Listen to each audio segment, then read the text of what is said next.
কেমন আছো সবাই? রাধে রাধে সবাইকে। আজ তোমাদের সাথে একটা ব্লগ শেয়ার করছি। আজ এটা দেখতে পাচ্ছ, এটা হেনা, ব্ল্যাক হেনা ভিজিয়েছিলাম, আর এতে দিয়ে দিয়েছি একটু টক দই আর ডিমের সাদা অংশটা দেবো। কুসুমটা দিলে খুব আষ্টে গন্ধ ছাড়ে, আমার ভালো লাগে না, তাই সাদা অংশটা দিয়ে ভালো করে পেস্ট করে নেবো।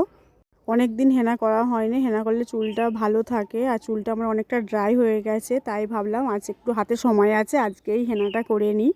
আর হেনাটা আমি চায়ের লিকার দিয়ে অনেক আগেই ভিজিয়ে রেখেছিলাম, আর আগের দিনে তো ভিজিয়ে রাখলে ভালো হয়, আমি সকাল সকাল উঠে ভিজিয়ে দিয়েছিলাম, আগের দিনে মনে ছিল না ভেজাতে। তো আমি মেখে নিয়েছি হেনাটা, পুরো চুলে হয়ে গেছে, অনেকটা বেশিও হয়েছে। চুলটা এরকম ছেড়ে রেখে দেবো, এবার চুলটা শুকনো করতে হবে।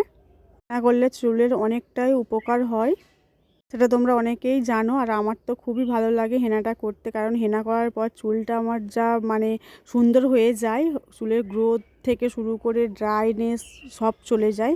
আর আজকে দুপুরে যে রান্না করেছি সেটাও তোমাদের সঙ্গে শেয়ার করলাম। মাছের ঝোল করেছি, আর ওই নিম পাতা ভাজা করেছি, নরম নিম পাতা, আর এটা টক দইয়ের ওপর হলুদ একটু গ্রেট করে নিয়েছি, কারণ স্কার্ফের মতো ব্যবহার করব স্কিনে।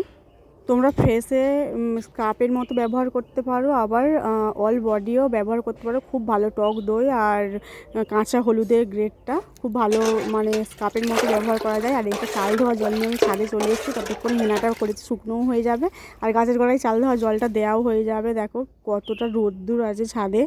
চাল ধোয়া জলটা গাছের গোড়ায় দিলে খুব ভালো ফল ফুল হয়, এটা আমি শুনেছিলাম, বাট যখন থেকে দিচ্ছি তখন থেকে আমি সত্যি সত্যি বিশ্বাস করতেই পারিনি যে চাল ধোয়া জলটা এত উপকার।